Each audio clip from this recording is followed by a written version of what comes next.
This is Leadership Beyond, your community of conversation.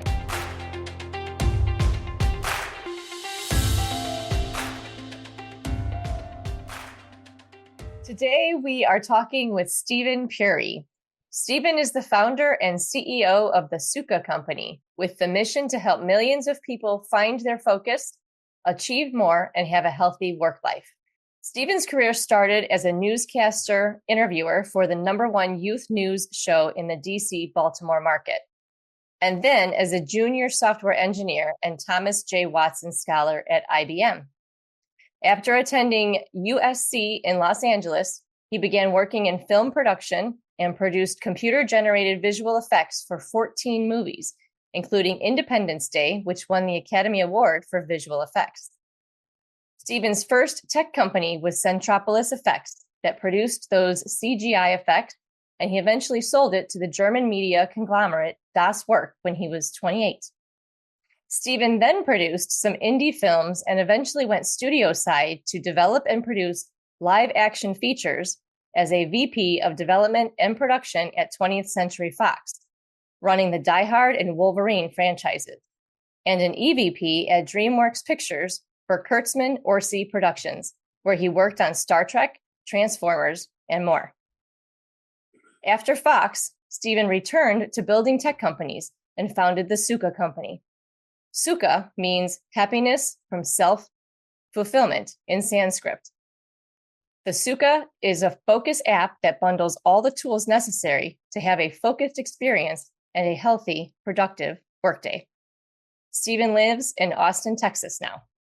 What I really like about talking to Steven is how he uses story to give us concrete, actionable items and sticks with story. And he was doing remote work before it was a thing, but he's dedicated to teaching others who didn't even know it was a thing how to keep their leadership working with different environments than we've ever experienced, different paces than we've ever experienced. And he's just fun to talk to and listen to.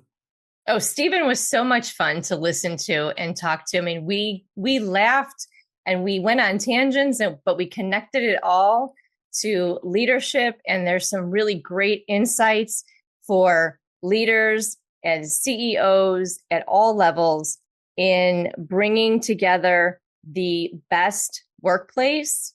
And such a cool thing that he has married his passion for engineering and his creative side together throughout his career. And he's doing some really wonderful things with the Suka Company. Welcome, Steven Puri. Steven Puri, thank you so much for joining us. Thanks for this conversation. This is going to be maybe a wild ride. It's going to be exciting. It's going to be a little bit different because your background is so different and so interesting. So I'm excited to dig in today. Of course, we've got Tom with us as well. Say hi, Tom. Hello. Great to be here. Yeah. It will be a wild ride. Hopefully it ends in a place where we're like, oh, what a great destination. That's right. We will make it connect, right? Mm-hmm. So one way or another, we will make it connect, but we can't promise the tangents we won't go on. Yes. Or will There's go a famous on, right? expression in film development, which is the stone will land in the third act where it was thrown in the first act. Ah, yeah. And the audience can feel, if you lie and the stone lands somewhere else, the audience can feel it. Okay. Well, let's see if we can get the stone to land in the right place. We all aim for that. Okay, so tell us, Steven, a little bit about your very interesting career journey through Hollywood, through tech. And then as you do that, I hear you've got some amusing stories. So share with us an amusing story that has taught you something of a serious leadership insight. Okay, and definitely stories will determine amusing to whom. All right. So I'll tell you this. The trajectory of my career has been one of Forrest Gump-like lucky opportunities that have come up in my life, coupled with a lot of hard work to make something of those opportunities, right? So if you had said to me 5 years from now, what will you be doing? Very frequently in my path, I would have told you something that was not correct. But if you asked me 5 years later, I'd be like, oh, and it turned out really well, but look how this happened, right? So let me back up and give you a little bit of context so that everything we talk about in this episode, people can sort of hang it on a spine of like, oh, those were his film years, those were his tech years, right? So I was raised the son of two IBM engineers. Mom was a software engineer, dad was a hardware engineer.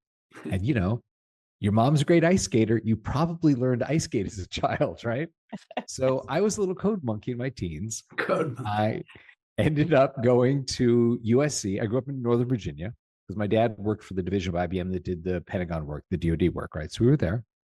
And when I went to USC is, if not the best, one of the top 3 cinema TV schools in the country, in the world, right? So in the dorm, a lot of your friends are aspiring Spielbergs and Lucases and all that. So even though I had certain skills, maybe left brainy kind of skills, you go out on Tuesday night and you see a movie with your friends and you stay awake at the diner debating the cinematography or, why did this character do this or that? And super fun. So I developed a vocabulary around film. Happened to be, wait for it, lucky thing that happens, number one, I am in Los Angeles when film goes digital, when computers became powerful enough to manipulate film, right? So is the explosion of everyone's using an Avid and Pro Tools, and suddenly you can do computer graphics. And I happen to sit at the intersection of that Venn diagram of I can speak engineer, and there is some commonality there. And there are also some very smart people who have written about that commonality. How do I create something that helps people with that? And that is what I do now. So that is the twisted journey. I'm sure someone in there's also, I played some games of tennis or golf and things, but those are the key points. I got married. Well, something that comes to mind, they'll call me bottom line at Tom, going right to our remote work, is I think of, and you probably didn't use the term remote work. Spot on. What is absolutely obvious is that you had to deal with very different types. You had the creatives, the finance people, you had technical people. So bringing it into the corporate world, you're dealing with different contributors and you have to unify them on a goal, and then often with a timeline and a budget. Spot on. And now that we've established a spine, let me talk to what you just brought up, because it's a really interesting point, especially. Sorry, Tom? Yes, please do. I'm just saying that emerged listening to that. I'm picturing all these characters that have to operate together and they don't live in your cubicle area. It is a motley array. So go ahead and run with that. Okay. So here is thought number one. The pandemic happened in many industries. It was a shock to the system. Oh my God, I'm not sitting here 10 hours a day under the same fluorescent lights, staring at you. We go to the water cooler, chat, right? Now in film, for 100 years, film is done remote and hybrid and RTO or in person, but never called it that. Films begin with writers creating the seed that becomes Transformers, that becomes, Star Trek, whatever. And they're working remote in their homes, in their writing partner's living room, in a coffee shop, right? Hopefully one of those things gets some traction. You get a little money. You open a production office. 2 days a week, I'm meeting with Tom, our line producer, and Adrienne, our location scout. The other 3 days a week, you guys are out doing your stuff. I'm rewriting the script to try and get Brad Pitt to agree to do it. You do all this thing. Yeah. Eventually, it is in person. You're on set. It's day and night, for months. You're living together. And then it goes back to hybrid and remote. Now, the thing is, in film, if you were to say, oh, you're in the remote period of your movie, anyone in film would be like, huh? Right?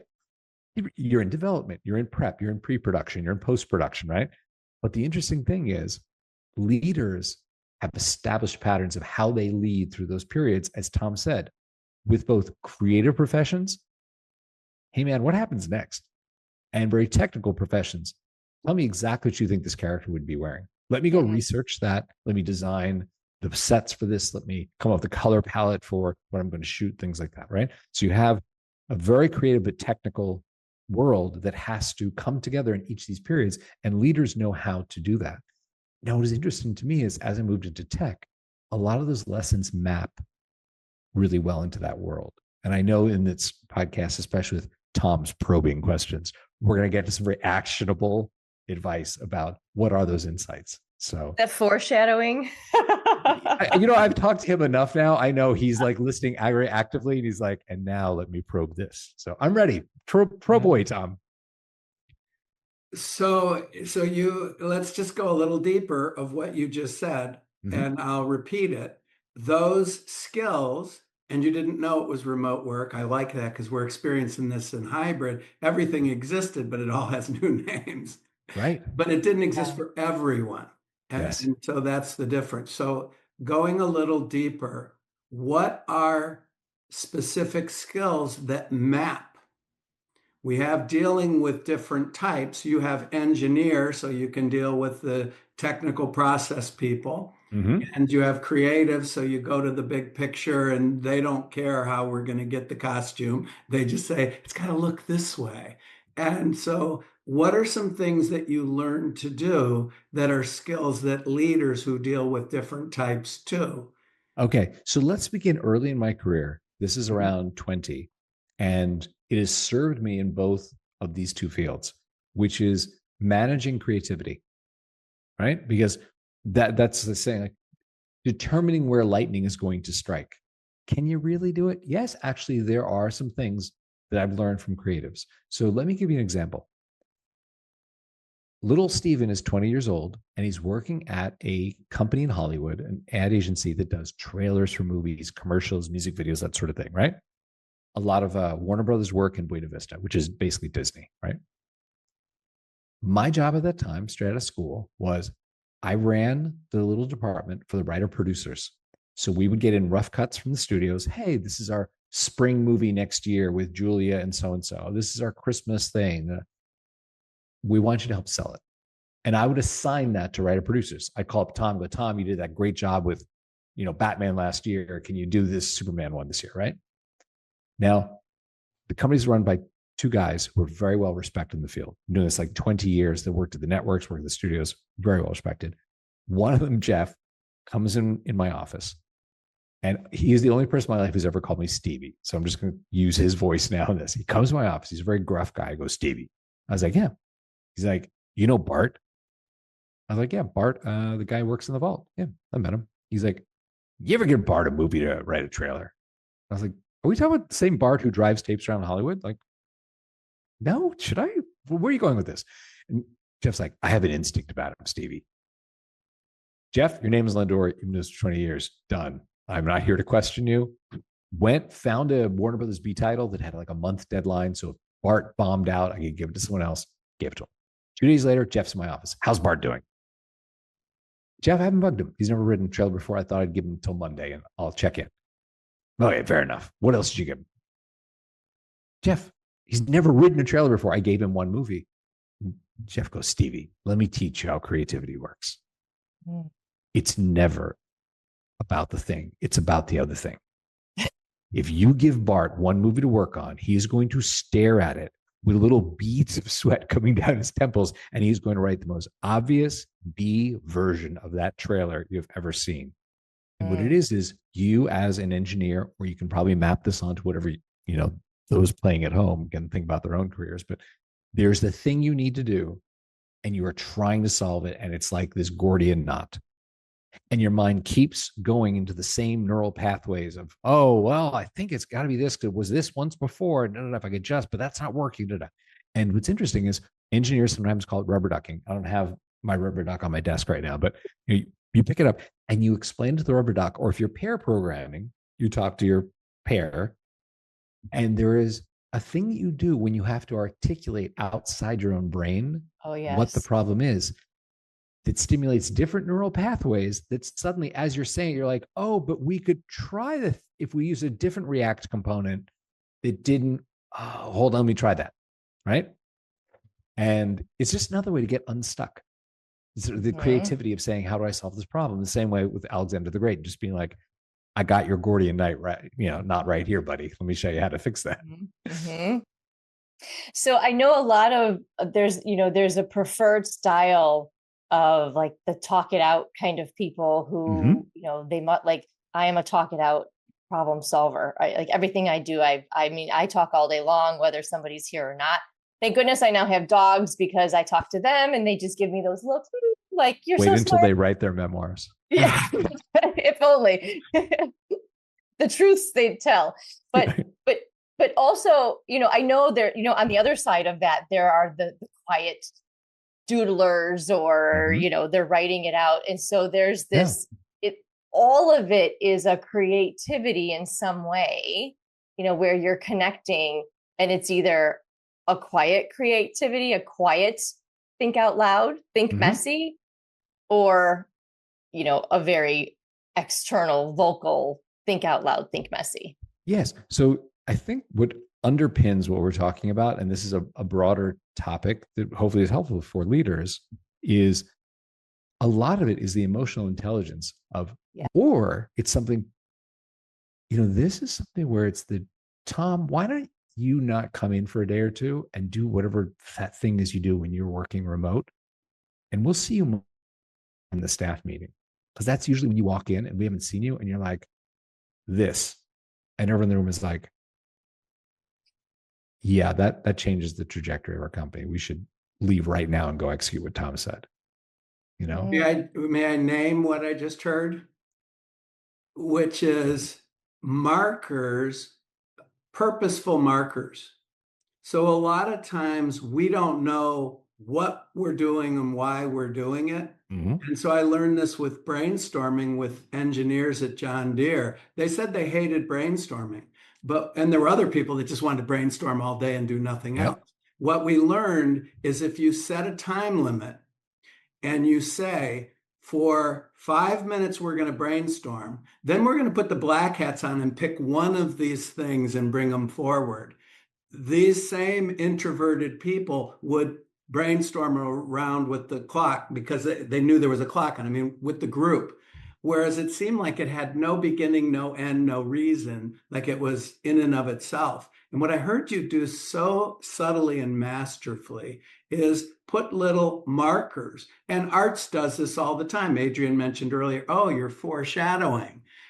So you do this in a story so we know where we are. And even if where we end up is a mystery, they want to create the intrigue.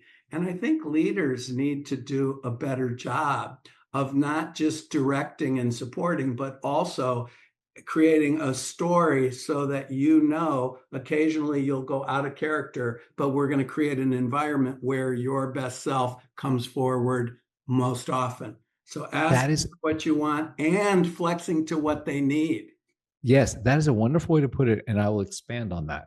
Please the improv game of yes and. Yes, right? And go. Yes, what you said about leaders creating that environment to say, here's how you can do your best thing. And I'll tell you something that I witnessed was the first time I was at DreamWorks and I was in a story meeting with Steven in his conference room, right? Yeah. But if you hired someone who's like, oh yeah, I've been at 2 companies in 3 years and this is a fun place. I saw your job posting. Hired to culture, not just competence. Yeah. Hired to culture, the kind of people we want working here, as well as having the skills. Yeah. But skills can be developed. Yeah. Right. Yeah. Passion, you can't really inject passion. You cannot really develop that. Like you can fine tune it, you can hone it, you can align to it. It can change for individuals over time as they learn more, perhaps. Yes. But do you want to gamble on that? Because we all know what the cost of rehiring for that role, right? It's incredibly expensive. It's like a year blown when you consider the entire, the hip and the letting them go and the posting the job and the recruitment and right. It's like a year. So hire for a right fit first. Yeah. Understand what that right fit is. I'll tell you takes you back to culture. So, let me just share this. The kooky thing is, I've heard some people talk about, we look at potential candidates' social media profiles to get an insight into them. Okay, come on. It's 2025. Everyone's social media is a well-curated version of some idealized thing. Written by AI. Exactly. Written by AI. It has no soul. It's good words. It's garbage. I'll tell you, the most valuable thing that I learned to do, and this is by accident, was if I'm really serious, if this is going to be someone with whom I partner, bring on the team, whatever, I go do something that they're bad at. Hey, man, let's go do yoga this weekend. Hey, do you want to go to Top Golf? Let's hang out after work. Do you want to go on a hike? Man, do you learn about them when they're confronted with something where it's like, yeah, I'm not really good at golf. Yeah, it's just fun. Let's go have some fun. You will learn, man. Let them drive. When you get out of that car and you watch them treat the valet, that will tell you more than any resume. Good. We got an actionable tip right there. I Oh would yeah. like to, the time goes so fast here, but the Suka company, meaning happiness and self-fulfillment.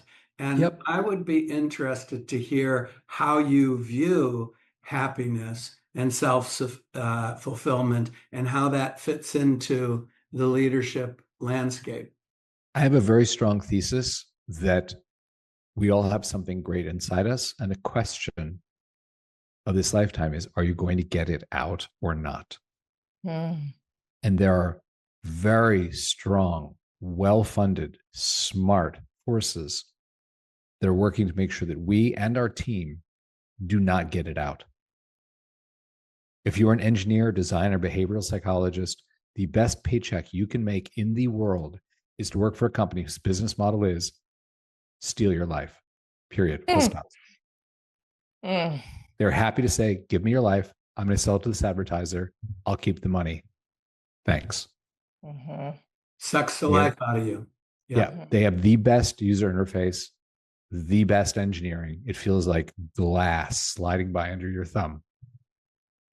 And what's and behind you or that? your team will do nothing. And it is very hard to fight because they have legions, phalanx of people who are just focused on, we get 1/10 of a second more of time on site or time in app across 1 billion people. And they know their grandchildren will not need to work if they can just do that. The stock options, the RSUs will be that great, right? So you're trying to fight that. You're trying to make sure your team doesn't fall victim to the, sirens and all that. And you can't lash them all to the mast like Odysseus, right? So the answer to your question, Tom, is I passionately believe that we need to give people tools, both as leaders as well as for ourselves, that allow us to do the work that moves our life and our company forward. Because there are a lot of people building the tools to do the opposite. That's what I do with my life. Well said. Yeah, I just did a session yesterday on this power of pause. I'm on a cause for pause right now, right?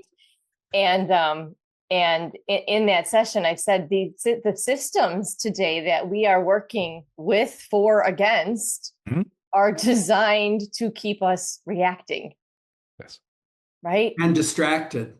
And distracted. A lot of money in distracting people. Yeah. It's all on this thing. So how intentional we have to be to combat that.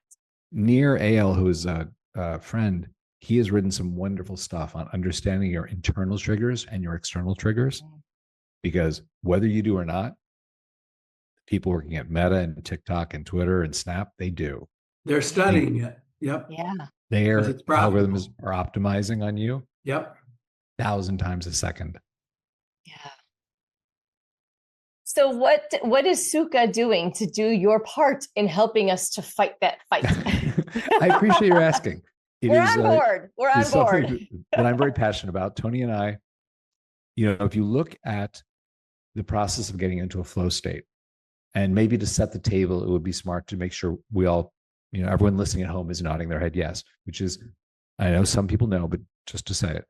So Mihai Csikszentmihalyi, who wrote the book on flow, which named this, he said, high performers seem to have this common state, this concentrated state in which they do their great work. I want to understand that. And like Prometheus, he wanted to go up, find the fire, bring it down to the common people, to us, right? Flow states are attainable. They are that state which you may or may not have experienced, where you lose track of time, distractions fall away, you're in what you're doing, you're great at it, it feels good, you move your life forward, right?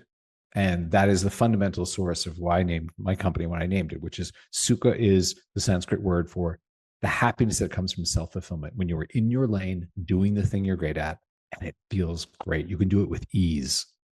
That is, I hope, what you want for yourself and for your team.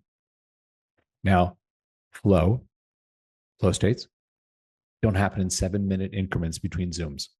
They just don't.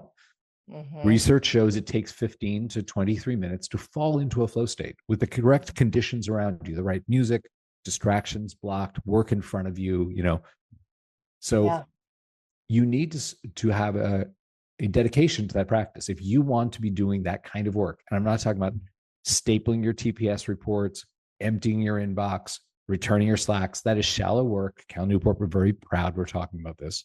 But if you want to do the work that moves your life forward or your team, you need to set aside time for this deep work and respect it, where it's, hey, man, you know what? Every morning from 9 to 11, let's not set silly Zoom meetings, and maybe let's not Slack each other.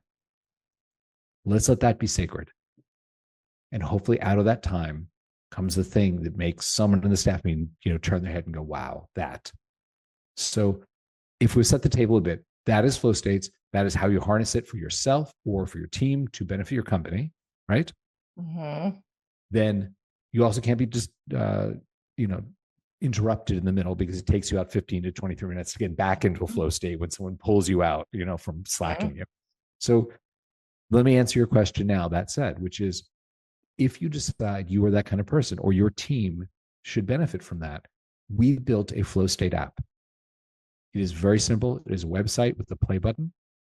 We compacted into that play button as many of the conditions precedent that help someone get into flow so they can get there faster, stay there longer, and do better work. And it results not in being overworked, but in being healthy about productivity.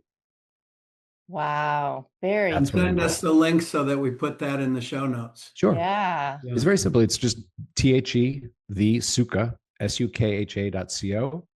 And it's a free 7-day trial. No credit card, no fun business. We'll put it in the show notes for those who we're driving or whatever. And, thank you.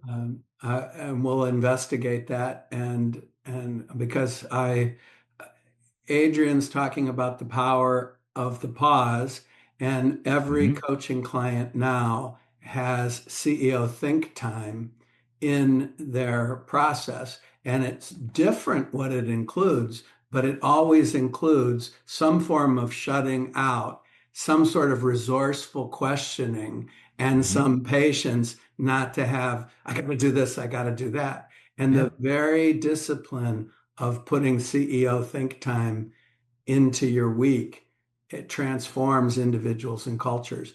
And I work with very strategic people, but they admit to me they haven't been strategic lately. They've been reacting. So that is absolutely the truth. Pause is the same idea, which is we keep making it, packing it, shipping it. We're going to go off a ledge and not remember what it was or why it was. Yeah, we get too far into our lives to do work towards our legacy, right? You look up and you're like, what am I leaving behind? And you made a lot of money for some other company, probably. Super. You've got projects that you're proud of. Super. Yeah. Is that the thing you want them to talk about in your eulogy, right? What you're leaving behind is very germane for me. As Tom knows, I'm having my first child this November. And I definitely am saying to myself, what are the things that I'm doing that are going to improve his world 0.1%? And that when he gets to an age of understanding that daddy has a job or had a job, that it's something that he can point to proudly. I never used to think about that. Yeah. That is a beautiful legacy. I hope so. And, my wife's right there. She's the magic behind all of this. Yeah. As is always the case. True. I resemble that one. Yeah. Well, the time has passed. Has flown by. Yeah, it does. And I knew it would, in a flow state. And so guess what I'm going to say, Adrienne? we could prepare for this one, right? What's the final question for Steven? Yeah, Adrienne gets the first word and the last word, and I say, shut up, Tom.